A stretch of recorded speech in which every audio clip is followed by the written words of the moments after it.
everyone, welcome to FSSAI presents Flavors of Shri अन्ना। अरे लगता है आज हमारे राजा जी का मूड खराब है। क्या हो गया मिलेट राजा? अरे भाई, हम तो डिश बनाकर मिलेट्स को प्रमोट कर रहे हैं, सरकार भी तो कुछ कर रही होगी। बिल्कुल कर रही है। अभी हाल ही में जो G20 समिट हुआ था, वहां पर आए विदेशी मेहमानों को एक से एक बेहतरीन मिलेट की डिशेस बनाकर सर्व की गई थी। और इसके अलावा पार्लियामेंट की कैंटीन में मिलेट्स का मेन्यू बना दिया गया है। और कहते हैं कि बनारस में जो काशी विश्वनाथ मंदिर है, वहां पर भी अब यह तय किया गया है कि प्रसाद जो है वो मिलेट से बनाया जाएगा।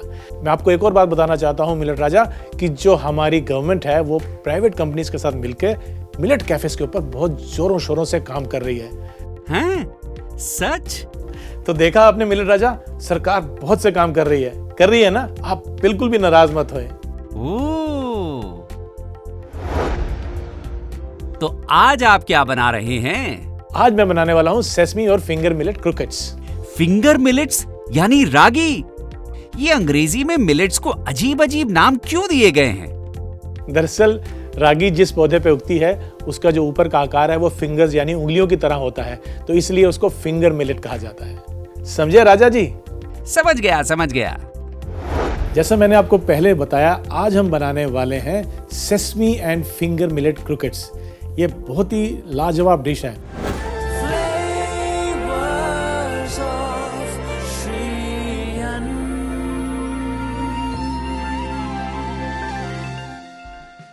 दरअसल क्रोकेट्स क्या होता है, ये एक तरह का सिलेंड्रिकल, चाहे वो वेज हो या नॉन वेज हो, एक सिलेंड्रिकल पीस होता है जिसको डीप फ्राई करके बनाया जाता है। तो हम यहाँ पर इस्तेमाल करेंगे आज फिंगर मिलेट्स यानी कि रागी, और साथ में कुछ सब्जियाँ, और बनाएंगे ये एक फ्रेंच डेलिकेसी लेकिन हमारे रागी मिलेट्स के साथ। तो सबसे पहले हम क्या करते हैं, एक पैन में थोड़ा सा घी गर्म करके कुछ सब्जियों को सौटे कर लेते हैं।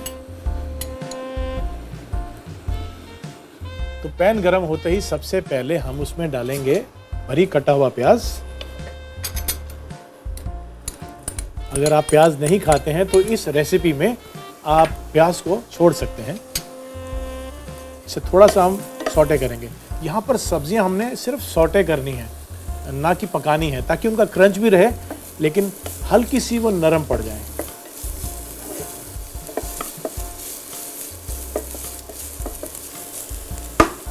अब देखेंगे कि प्याज जो है वो सुनहरी हो गए हैं। अब इसमें हम डालेंगे ये बीटरूट। इसको मैंने छोटा छोटा काट लिया है। साथ ही में डालेंगे गाजर, इनको भी हमने बारीक काट लिया है। यदि आप नहीं काट पाए तो आप इसको कद्दूकस भी कर सकते हैं। और साथ ही में ये फ्रेंच बीन्स। इन तमाम सब्जियों को, और इसमें आप अपनी मनपसंद सब्जियां भी डाल सकते हैं, लेकिन इन तमाम सब्जियों को हमने बस थोड़ा सा सौटे करना है। क्रंच भी रहना चाहिए लेकिन हल्की नरम पड़ जाएंगे।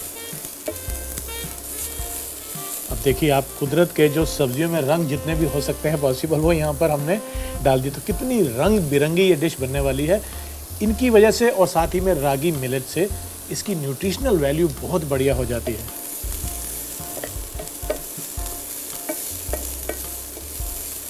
बस 1 से 2 मिनट हमने इसको सौटे किया और इसको हम हटा लेते हैं और यहाँ पे रख लेते हैं। अब दूसरे पैन में हम लेंगे देसी घी, और इसको भी गर्म होने देते हैं। और घी के गर्म होते ही इसमें हम मिला देंगे ये फिंगर मिलेट फ्लावर यानी कि रागी का आटा। और आटा डालने के बाद हमने इसको मिक्स करना है और धीमी आंच पर इसको पकाना है, ताकि जो रागी के आटे का कच्चापन है वो दूर हो जाए।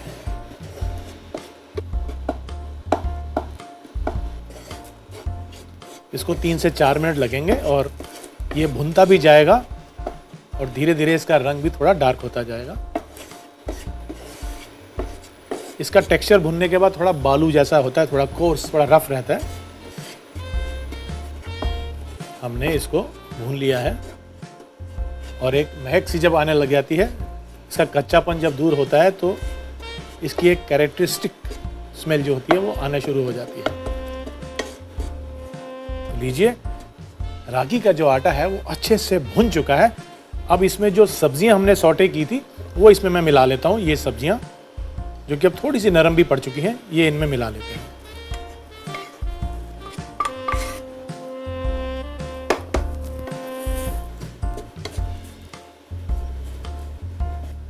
यहाँ तो मैंने गाजर, चुकंदर, बीन्स लिया है। आप इसमें अपनी मनपसंद सब्जियां भी डाल सकते हैं और ये कलरफुल होता है, तो जब क्रोकेट्स बन के फ्राई होता है और इसको हम तोड़ते हैं बीच में से, तो ये बहुत ही रंगीन और बहुत ही कलरफुल लगता है। अब यहाँ पर मैंने आलू को उबाल के मैश किया हुआ है, वो भी इसमें मिला लेते हैं हम।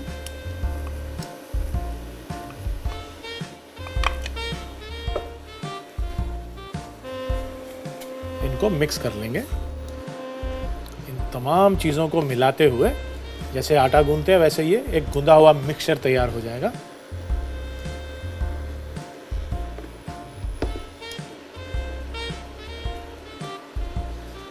तो चलिए, इसको मिलाने के बाद अब बारी आती है इसकी सीजनिंग करने की। तो उसके लिए मैं इसमें डालूंगा कुछ मसाले। सबसे पहले आइए इसमें डालते हैं नमक और ताज़ा कुटी हुई काली मिर्च।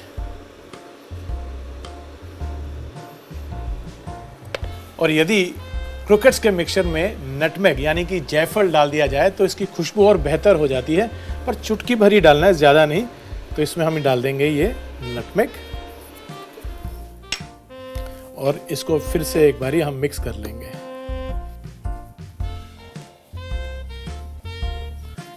अब इसमें हम डालेंगे बारीक कटा हुआ हरा धनिया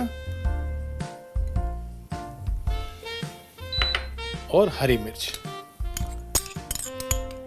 क्योंकि हमने काली मिर्च भी डाली है तो आप चाहें तो हरी मिर्च थोड़ी कम भी डाल सकते हैं। अब इनको मिक्स कर लेते हैं और एक बोल में निकाल लेते हैं ताकि ये मिक्सचर थोड़ा सा ठंडा हो जाए।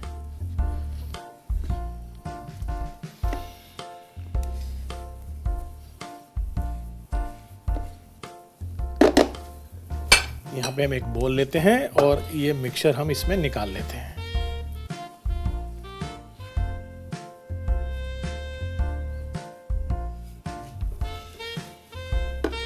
अब मैं यहाँ पर एक कढ़ाई रखता हूँ तेल की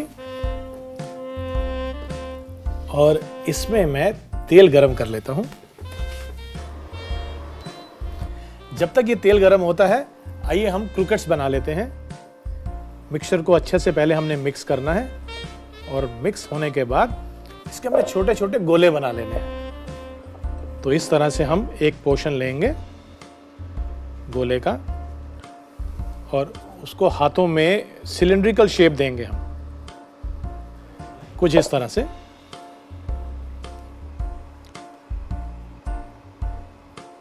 तो इस तरह से इसको हम शेप देंगे एक सिलिंड्रिकल, और इसको एक प्लेट में ऐसे निकाल देंगे। देखिए, हम जब मिलेट्स की डिशेस बना रहे हैं तो मैं आपको बता दूं या याद दिला दूं कि मिलेट्स के बहुत फायदे हैं। अब मिलेट्स की जो फसल है, इसको उगाने से ही पोल्यूशन कम होती है, तो ये हमारे क्लाइमेट चेंज के लिए भी बेहतर है और हमारी फूड सिक्योरिटी के लिए भी बहुत बढ़िया चीज़ है। क्योंकि जो मिलेट्स है ना, ये किसी भी भूमि पे, जैसे कि जहाँ पानी कम हो, जहाँ थोड़ी सी जो भूमि है वो ज़्यादा उपजाऊ ना हो, वहाँ पर भी इसकी फसल उग जाती है। तो ये किसानों के बड़े हित में है। तो मिलेट की पैदावार में ही हमारी सबकी भलाई है। तो ये लीजिए, हमने मिलेट्स के क्रोकेट बना लिए हैं और ये है लास्ट क्रोकेट का पीस। इसको भी हम बना लेते हैं इस तरह से।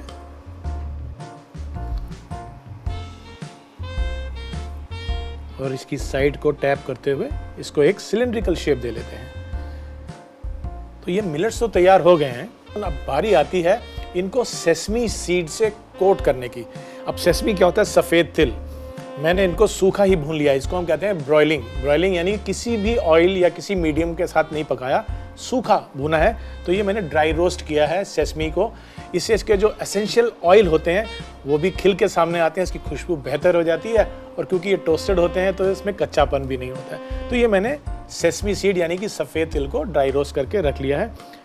और अब एक छोटा सा हमें निज़ाम बनाना है, बैटर। उस बैटर से हम इन क्रोकेट्स को कोट करेंगे और सेसमी सीड से, ब्रेड क्रम्ब से नहीं, सेसमी सीड से कोट करेंगे। उसके बाद हम इसको फ्राई करेंगे। जब बाइट खाते हैं ना क्रोकेट्स का, तमाम सब्जियां हैं, रागी मिलेट है, सेसमी है, पूछिए मत, लाजवाब, एकदम बढ़िया। तो आइए शुरू करते हैं, एक बैटर बना के इसको कोट करते हैं। बैटर हम बिल्कुल सिंपल रख रहे हैं। एक बोल में मैदा लेंगे और इसमें हम थोड़ा सा नमक मिला लेते हैं और बहुत ही सिंपल सा बैटर बना रहे हैं जिसमें बस मैदा और पानी ही है। नमक इसलिए ताकि जब कोटिंग हो तो उसमें फीकापन ना आए। तो ये हम इसमें पानी डाल लेते हैं और बिल्कुल गाढ़ा सा एक बैटर बना लेंगे।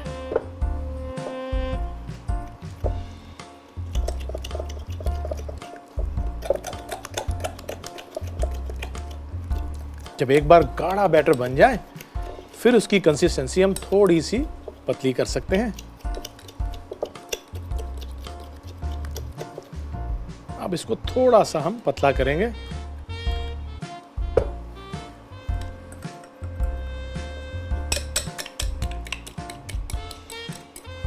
अब क्या करना है, हमने पहले लेना है बैटर, फिर लेने हैं ये क्रूकेट्स और फिर उसके बाद लेने हैं ये तिल जिसको हमने ड्राई रोस्ट करके रखा था। तो इन तिलों को हम इस प्लेट में डाल लेंगे और उसके बाद हमने क्या करना है कि हम एक एक करके क्रूकेट को इसके अंदर डालते जाएंगे इस तरह से और बैटर से उसको कोट करेंगे। और कोट करने के बाद इस तरह से तिल में रोल कर लेंगे। फिर से दूसरे क्रूकेट को भी इसमें डाल के बैटर से कोट करेंगे और तिल में रोल कर देंगे। ये भी हमने बैटर में डिप किया, निकाला और तिल में कोट कर दिया। अब क्या करते हैं, इनको भी एक बारी पूरा तिल से कवर करके रोल कर लेंगे हम। अब इस तरह से अच्छे से इसके ऊपर हमने तिल को लगाना है और तिल में ये पूरी तरह से कोट कर लेना है।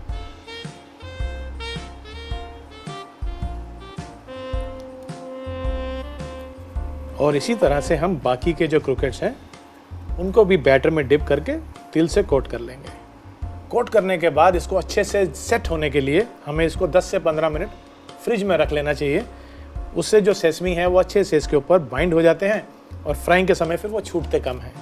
तो इसको हम एक प्लेट में निकाल लेते हैं और फ्रिज में रखते हैं। तो लीजिए, क्रूकेट्स को मैं फ्रिज में से निकाल के ले आया हूँ। तेल तो हमारा गर्म है, तो आइए इसमें ये क्रूकेट्स डाल देते हैं और इसे सुनहरी होने तक फ्राई कर लेते हैं। इसमें हीट ज़्यादा नहीं होनी चाहिए क्योंकि सेसमी सीड नहीं तो जल्दी से कलर ले लेते हैं।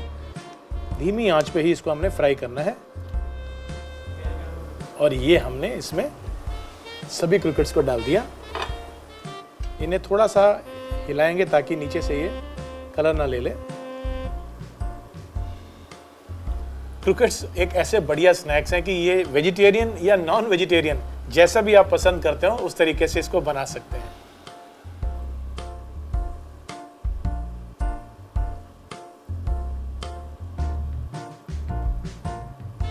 और जैसे ही क्रूकेट्स के ऊपर हल्का सुनहरी रंग आने लगे उसको एक शेड पहले ही हमें इसको निकाल लेना चाहिए क्योंकि ये धीरे धीरे जल्दी से ब्राउन होना शुरू हो जाते हैं। और वैसे भी जो सेसमी सीड्स हैं हमने उसको टोस्ट किया हुआ था। इसको एक प्लेट पे हम टिश्यू पेपर लगा के उस पर निकाल लेंगे ताकि जितना भी एक्सेस ऑयल होगा वो ये टिश्यू पेपर सोक कर लेंगे। तो ये हो गए तैयार हमारे क्रूकेट्स। तो लीजिए, क्रूकेट्स फ्राई हो चुके हैं। अब बारी आती है इनकी प्लेटिंग की। तो मैं इनकी प्लेटिंग भी कर लेता हूं और इनको अरेंज कर लेता हूं एक प्लेट में इस तरह से। और जब तक मैं इसकी प्लेटिंग करता हूं आप इसका एक रिकैप देख लीजिए क्योंकि अभी आपको ये बनाने हैं। मैं तो इनको खा के इसका मज़ा ले लूँगा, आपको इनका मज़ा लेने के लिए बनाना पड़ेगा। तो आप रिकैप देखिए, मैं प्लेटिंग तैयार करता हूँ। सेसेमे एंड फिंगर मिलेट क्रॉकेट्स बनाने के लिए सबसे पहले एक पैन में 1 चम्मच घी और बारीक कटा हुआ प्याज डालकर भून लें। प्याज सुनहरी होने पर इसमें बारीक कटा हुआ बीटरूट, गाजर, फ्रेंच बीन्स डाल के अच्छे से मिलाकर सौटे कर लें। अब दूसरे पैन में देसी घी डालकर गरम कर लें। फिर इसमें रागी का आटा डालकर भून लें। रागी भूनने के बाद इसमें सौटे वेजिटेबल्स डाल के मिला लें। फिर इसमें मैश्ड पोटैटो डालकर मिक्स कर लें। अब इसमें 1 चम्मच नमक, 2 चम्मच कुटी काली मिर्च, चुटकी भर जायफल डालकर मिला लें और इसमें बारीक कटा हुआ हरा धनिया और हरी मिर्च डाल के मिला लें और ठंडा होने के लिए एक बाउल में निकाल लें। अब एक कढ़ाई में तेल गरम कर लें, फिर मिक्सचर को अपनी मनपसंद शेप दें। एक बाउल में आधा कप मैदा, 2 चम्मच नमक और पानी डालकर बैटर बना लें। अब क्रॉकेट्स को पहले बैटर में डिप करके ड्राई रोस्टेड तिल से कोट कर लें और फिर सेटल होने के लिए फ्रीजर में रख दें। एक कढ़ाई में तेल गरम कर लें और बने हुए क्रॉकेट्स को कढ़ाई में डाल के सुनहरा होने तक पकाएं। प्लेटिंग के लिए एक प्लेट में सभी क्रॉकेट्स को निकाल लें और अपने मनपसंद डिप के साथ गर्मा गर्म परोसें।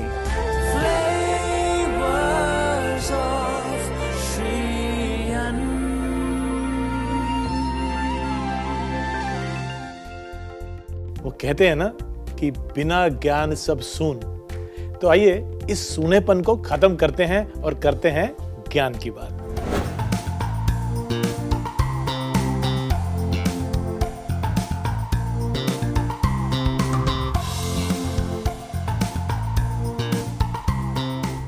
मैं आपको एक बहुत ही काम की बात बताता हूं, वो भी पर्सनल तजुर्बे से। आपने अक्सर देखा होगा कि लोग वजन कम करने के लिए बहुत कुछ खाते हैं, फिर जिम भी जाते हैं। मैं आपको बताऊं एक राज की बात, ये सब करने की बिल्कुल ज़रूरत नहीं है। यदि आप रागी से बनी हुई डिशेस खाना शुरू कर देंगे तो आप देखेंगे कि आपका जो पेट है वो दिन भर भरा भरा सा रहेगा।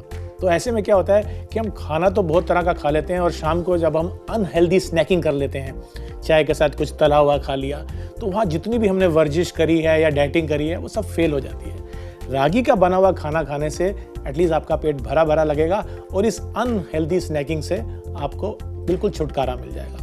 दूसरी चीज़ ये है कि ये जो रागी या कोई भी मिलेट होता है, इससे बना हुआ खाना खाने से आपकी अगर डायबिटीज़ हो तो उसमें भी काफ़ी मदद मिलती है। तो है ना ये काम की चीज़।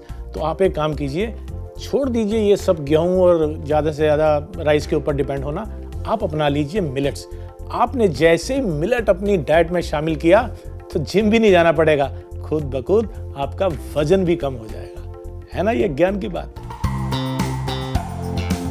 FSSAI presents flavours of Shri अन्न में अब वक्त हो चला है एक ब्रेक का, एक छोटे से ब्रेक का। हम यूं गए और यूं आए, कहीं जाइएगा नहीं। मिलते हैं ब्रेक के बाद।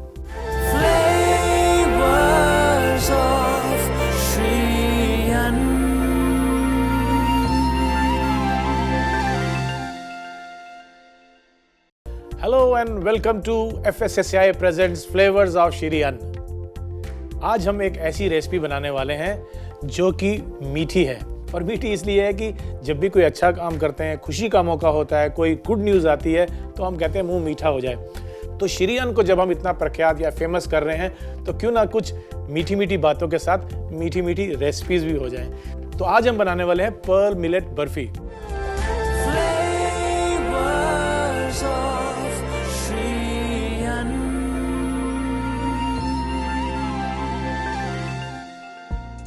पर्ल, ये पर्ल मतलब मोती, मोतियों जैसे दिखने वाला बाजरा, उसके आटे से हम बनाएंगे बर्फी। तो क्या आप जानते हैं कि जो बर्फी शब्द है ये उर्दू और पर्शियन में जो बर्फ होती है उससे बना है।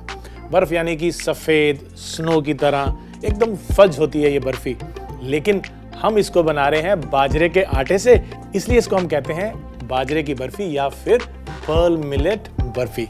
तो इसके लिए मैंने पर्ल मिलेट यानी बाजरे का आटा लिया हुआ है, लेकिन सबसे पहले हम एक कढ़ाई या एक पैन में घी ले लेते हैं।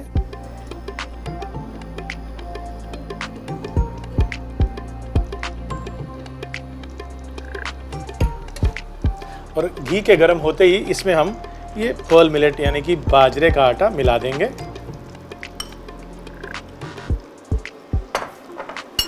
और इसको मिक्स कर लेते हैं।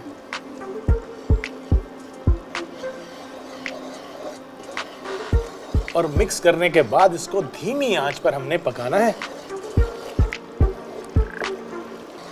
हम इसको बाजरे के आटे से बना रहे हैं, आप चाहें तो इसको ज्वार के आटे से भी बना सकते हैं या फिर जो मिलेट आपको पसंद हो उसका इस्तेमाल करते हुए इसको बना सकते हैं। बर्फ़ी आमतौर पे मिल्क बेस्ड एक फज होती है, तो इसमें मिल्क प्रोडक्ट ज़रूर रहता है, तो हमने यहाँ पर खोए का इस्तेमाल करना है। इसको 4 से 5 मिनट लगते हैं, लेकिन धीमी आंच पे भूनने से इसका जो अरोमा है, जो खुशबू है, फ्रेग्रेंस जो है, वो किचन को महका देती है।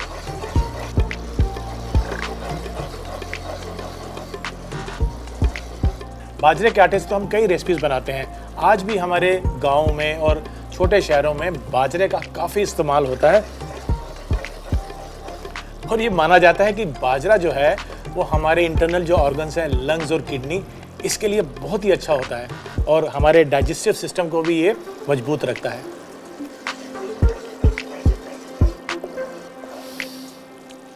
इसकी महक अब आना शुरू हो चुकी है और ये एक इंडिकेशन होता है कि जो हम भून रहे हैं, चाहे वो आटा हो, सूजी हो या फिर यहाँ बाजरे का आटा, अब ये धीरे धीरे कलर भी बदलता रहेगा और इसकी महक बता रही है कि ये तैयार होने वाला है।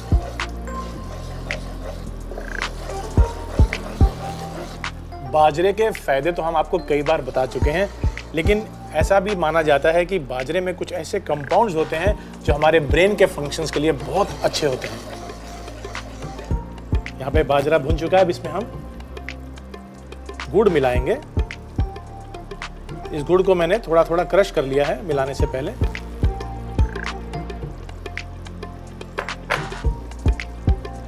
अब ये धीरे धीरे मेल्ट होता जाएगा, साथ ही में इसमें हम डाल देंगे ये खोया।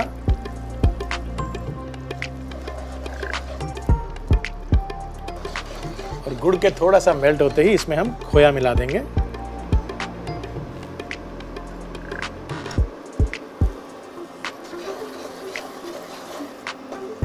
और इसको काफ़ी देर अब भूनना पड़ेगा ताकि ये मिक्सचर थोड़ा सा और गाढ़ा हो जाए और टाइट हो जाए। जब खोया अच्छे से मेल्ट हो जाएगा गुड़ के साथ मिलके, वो एकदम ऐसे स्मूथ सा टेक्सचर जब आ जाएगा, इसको 10 मिनट के करीब लगेगा, तब ये इंडिकेशन है कि अब ये तैयार हो चुका है और इसको हमने अब ट्रे में या थाली में डाल के सेट करना है। तो बंद करते हैं इंडक्शन को और मिक्सचर को हम ट्रांसफ़र कर लेते हैं एक ट्रे में या थाली में। मेरे पास ये ट्रे है, इसमें मैंने नीचे थोड़ा सा देसी घी लगा लिया है, तो ग्रीस कर लिया है और ये मिक्सचर मैं इसमें ट्रांसफ़र कर दूंगा।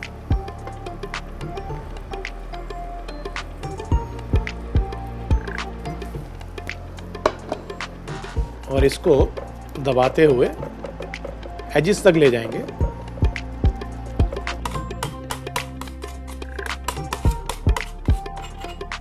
साइड्स को बराबर करते हुए एकदम समतल कर लेंगे इसको।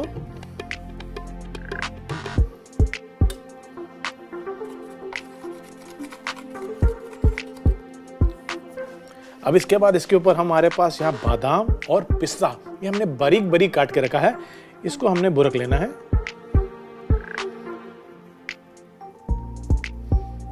और चारों तरफ हमने कवर कर लेना है बर्फी को इस बारीक कटे हुए नट्स के साथ। तो बस इसको अब सेट करने के बाद हमने जो नट्स डाले थे उसको भी हल्का हल्का टैप कर देते हैं ताकि वो भी इसमें अच्छे से सेट हो जाएं, अंदर चले जाएं थोड़े से। अब इसको हमने ठंडा होने के लिए रखना है। थोड़ी देर ठंडा करेंगे, उसके बाद मन चाहे आकार में इसके हम पीसीस काट सकते हैं। अब बारी आती है इसको काटने की, लेकिन उससे पहले थोड़ा सा इसको डेकोरेट कर लेते हैं और मैं लेता हूँ ये चांदी की वर्क। इस तरह से हल्के हाथों से हम इस पे वर्क लगा देंगे।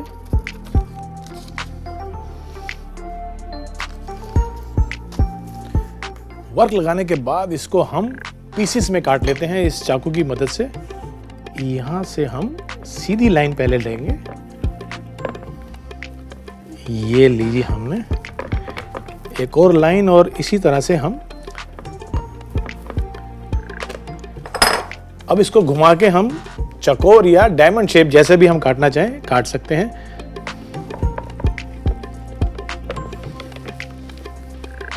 और ये जो साइड की एजेस हैं इसको हम हटा देते हैं। और एक सर्विंग प्लेट में जो मेरे पास यहाँ पर पड़ी है, इस सर्विंग प्लेट में हम इन पीसेस को अब निकाल लेते हैं।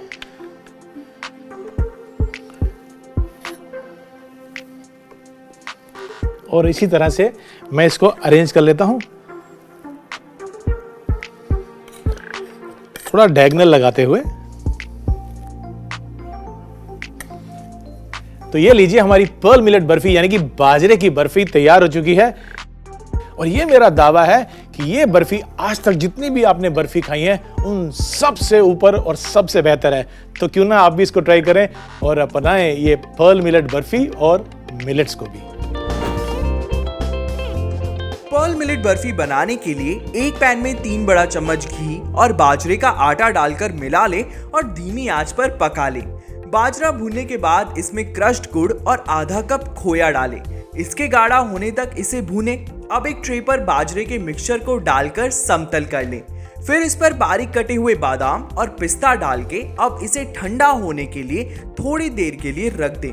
फिर इस पर चांदी का वर्क लगाएं और इसे बर्फी के आकार में काट लें।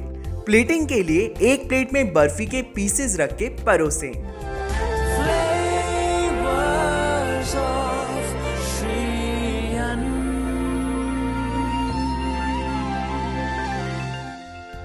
तो मिलते हैं अगले एपिसोड में एक और लाजवाब रेसिपी के साथ। तब तक के लिए श्री अन्न को अपनाइए और बीमारियों को भगाइए।